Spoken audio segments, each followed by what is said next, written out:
Abonnez-vous et cliquez aussi sur la petite cloche de notification pour ne rien rater de nos prochaines vidéos.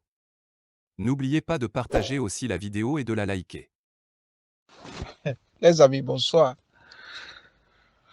Tout au long de cette journée, il y a quelque chose de nouveau, on dirait.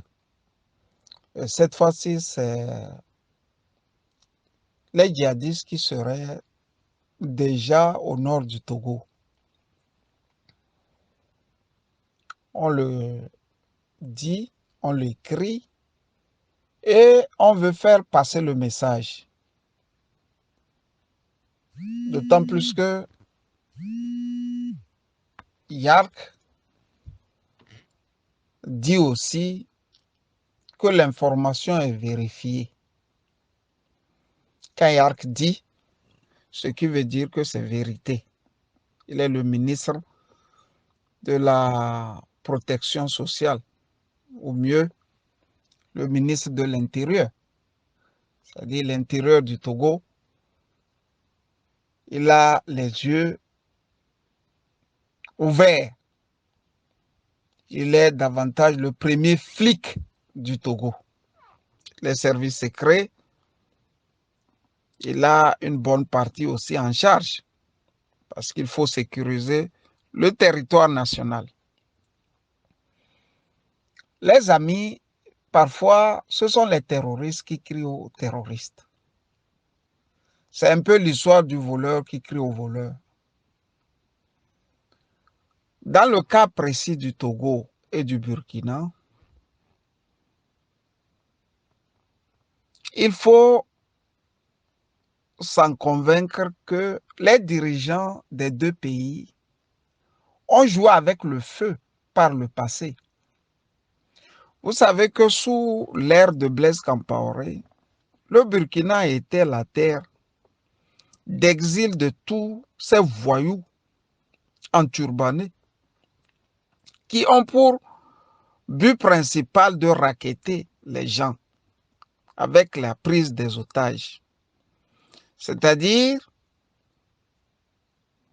les voyous prennent les otages et le pouvoir burkinabé joue au libérateur des otages et en contrepartie, ils se partagent l'argent du butin. Charles Blé Goudé a écrit un beau livre. Je dis un beau livre. Le titre est « De l'enfer, je reviendrai ». Il a écrit quand il était à la prison de la Haye de Schwenningen. Il avait tout le temps pour écrire ce qu'il a vu, écouté avec le djihadiste qui était son co-habitant, on peut le dire, dans les geôles d'Alassane Ouattara à Abidjan. Donc le djihadiste lui a raconté tout ce qui se passait. Une fois à l'arrêt, Charles Blé Goudé aussi a mis tout dans un livre. Si vous le voulez, vous pouvez le commander sur Amazon. Moi, je l'ai eu à la FNAC de Bruxelles, le livre. Quand vous le lisez, Yark peut dire qu'il y a 150 000 djihadistes, vous allez vous moquer.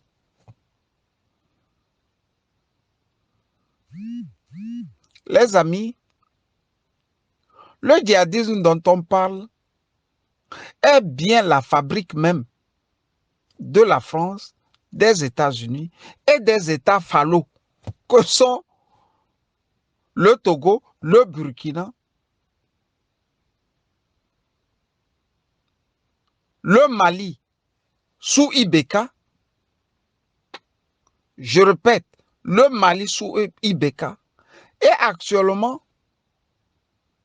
le plus grand des grands falots, celui qui se dit président du Niger actuel.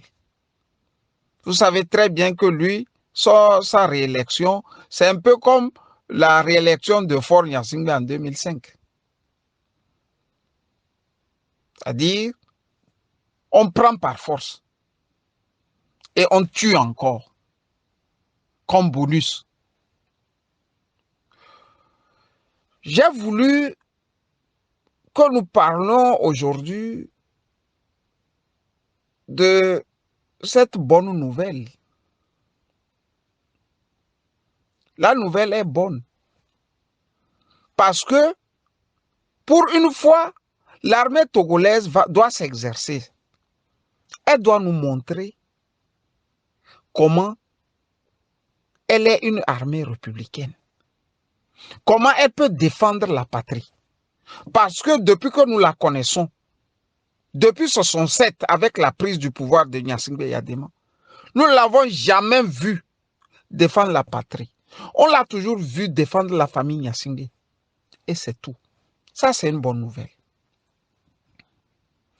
La moins bonne nouvelle est que je vous avais dit que s'il y a un événement, il faut regarder le timing. En politique, c'est toujours le timing qui compte. On a arrêté Jean-Paul Omoulou le 4. Je crois. Le 4. Si j'ai bonne mémoire. À peine aujourd'hui, le 10. Ils disent qu'il y a des terroristes. C'est-à-dire, ils veulent vous faire tourner l'attention vers ce qui est inutile. Et pour une première fois, il faut dire chapeau à Peter Dogbé, que je n'ai pas toujours aimé. Mais aujourd'hui, il a fait quelque chose d'extraordinaire sur RFI. Et il faut lui dire merci et chapeau. Quand vous regardez plus ou moins, ou vous suivez, pardon, le reportage qu'il a fait sur RFI, vous conviendrez avec moi que Peter Dogbé même veut le changement. Le correspondant de RFI, qui a toujours parfois l'habitude de dire un peu les choses de manière à jouer au neutre, a pris position et bien. Tout ça là, le pouvoir cinquantenaire a pensé aussi à sa stratégie. Il faut tourner l'attention des Togolais sur le djihadisme. Mais les Togolais n'en ont que. C'est vous qui avez amené ces djihadistes. Qui dit djihadiste dit Djibril Bassolé. Qui dit djihadiste dit Gilbert Diengeri. Et qui dit djihadiste dit encore ces gardes du SCRIC qui jouent aux héros de grande guerre seulement quand ils doivent arrêter des Togolais au menu. Mieux les tuer au menu aussi. Vous n'allez plus nous mentir. Le Togo est un pays laïque. Vous pouvez envoyer 100 000 djihadistes, soit dit-on, qui sont en train d'attaquer le Togo. Personne ne vous croira. Parce que c'est vous-même les djihadistes. C'est vous qui amenez les djihadistes. C'est vous qui financez les djihadistes. C'est vous qui aviez, par le passé, donné gîte et argent aux djihadistes. Assumez. Il faut assumer ça. C'est pour cela, le livre de Charles Blé Goudé, ils ont tout fait pour que ce livre-là passe sous silence en Afrique de l'Ouest. En Côte d'Ivoire, il est banni, interdit. Je dis ce livre est banni, interdit. Cherchez-le, lisez-le. Vous allez voir comment ces djihadistes, soit dit-on, ont opéré avec des pays comme la Côte d'Ivoire, avec des pays comme le Togo, avec des pays comme le Burkina, pour qu'un matin, on nous dise que les djihadistes sont dans nos pays et à nos frontières. Il ne faut plus avaler les menteries là, les amis. Les djihadistes là, ce sont les YARC. Les djihadistes là, c'est ce ministre là, comment vous l'appelez, Doucet, Robert Doucet là, qui est toujours en train de de sauter dans les avions, qu'il va au Mali, qu'il fait quoi, je ne sais pas. C'est là-bas, c'est comme ça, ils forment les voyous là. Et en contrepartie, ils prennent de l'argent là-bas. Ne les écoutez pas. Nos pays n'en ont que, nous n'avons pas affaire à des voyous. Depuis la nuit des temps, la religion musulmane est pratiquée en Afrique de l'Ouest. Et on n'a jamais entendu des problèmes.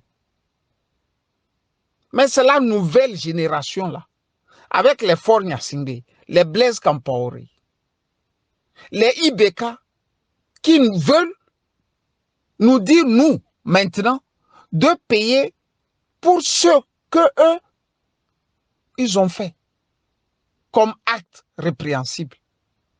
Le djihadisme,